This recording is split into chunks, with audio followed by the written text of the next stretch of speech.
Hello, internalists. It is I, internal Lars. So today, two kinds of QiGong, two kinds of standing QiGong, which I use, and I do almost every day, as a part of my program to develop NeiGong, to develop the internal movement and internal skill.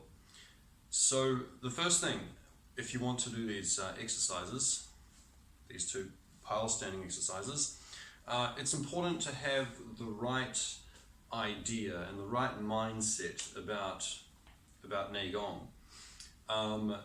You don't want it to become a endurance contest. I've seen it too many times. You go to a Tai Chi class or a Kung Fu class, and it's all about standing like this slow for an hour or whatever, and then clap clap clap to the person who can stand there the longest. So what you really want to do is you want to internalize, you want to get deeper into your body, you want to release more, you want to become more connected, you want to allow your breathing to fuse with your structure and eventually with your movement. You want to allow your mind intent to start to be able to guide your breath, which can then guide your movement and guide your structure. Okay, so this is what it is. It's nothing more, nothing less, no magic. Really good stories that you will hear, analogies that you will hear people give are this. You may hear this in China, you may hear this anywhere else. Where there is a very good NeiGong master or a Kung Fu master, Tai Chi master, maybe even a Sistema master, anyone that's mastered their body internally, they're going to give you this kind of explanation, this kind of analogy. It's like, okay, we're on a mountain. There's some very big, heavy rocks there, and there's the master here and his students.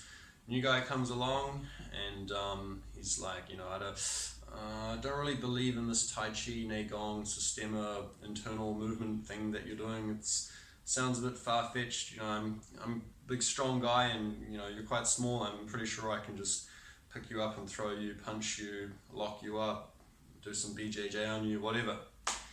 And then the master's like, okay, fine, whatever. Let's do this. Let's fight. And the bigger, stronger guy that knows more techniques, has done more training in martial arts, and tries everything he's got, and the internal guy, the internal dude, just manages to slip it all off, manages to get into his breaks and hollows in his structure, and fudging him out, or make him fall on the ground, or just totally render all of his moves ineffective.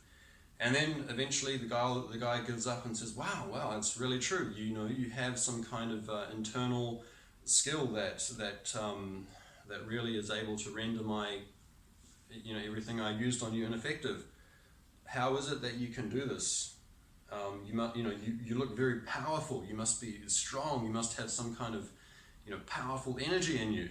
And then the master says, okay, well, you see that big stone there? Let me demonstrate to you how much power I have. Okay, you see that stone? It's like 100 kgs or whatever. You're a big tough guy. Okay, can you lift that stone up and put it over there? And then the guy's like, yep, okay.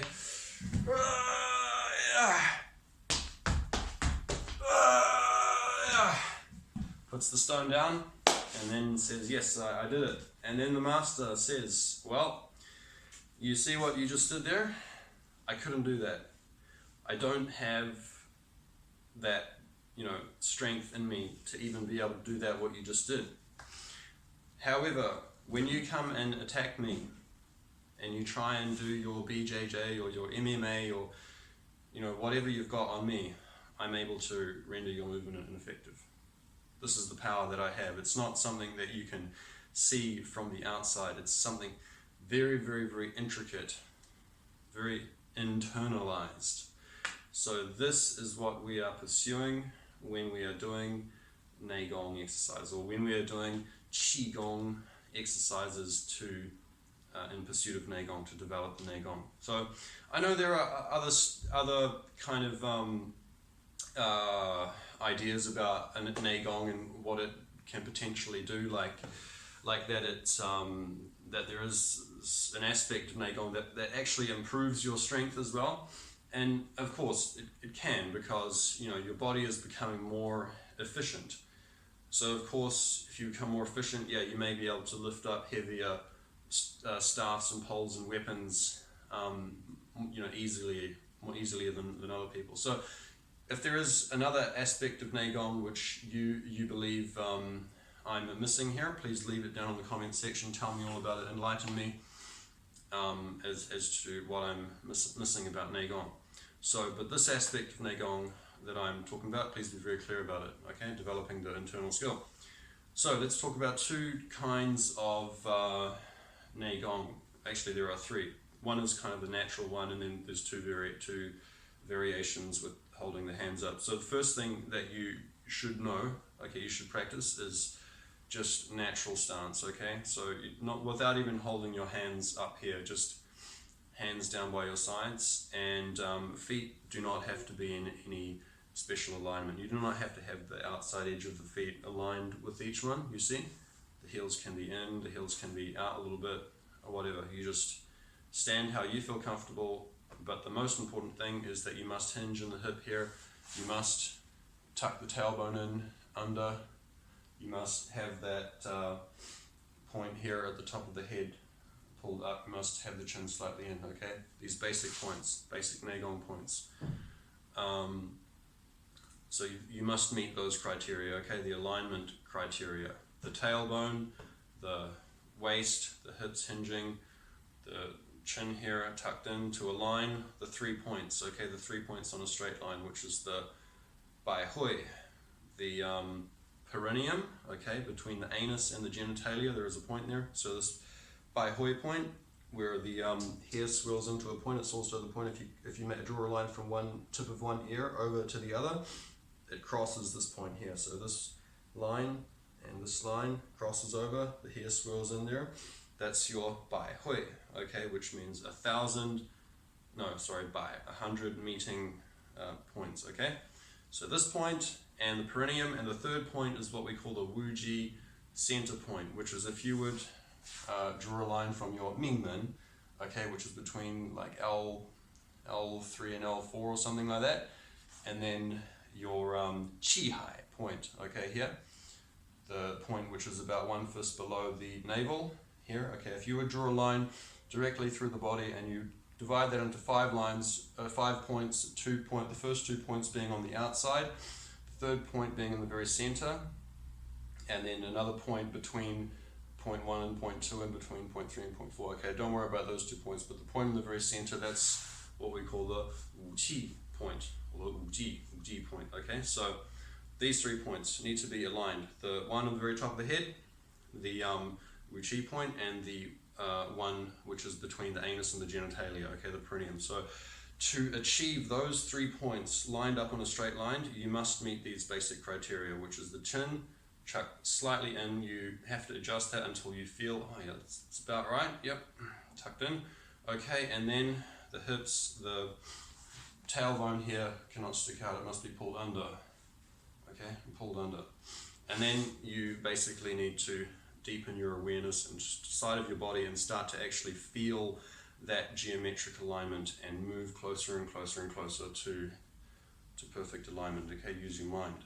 So now that we've met those basic criteria, let's talk about the first QiGong exercise. So of course this is one is going to count as number 0, because this is just kind of preparation. Okay, you can stand here for as long as half an hour, okay, meeting the basic criteria, and of course deep dantian breathing.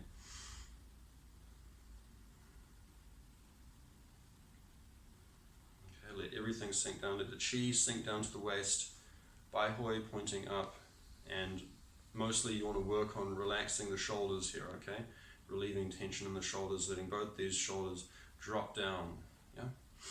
Okay, and you can stand here for as long as you want until you meet the basic criteria. Then you can just give your legs a bit of a shake.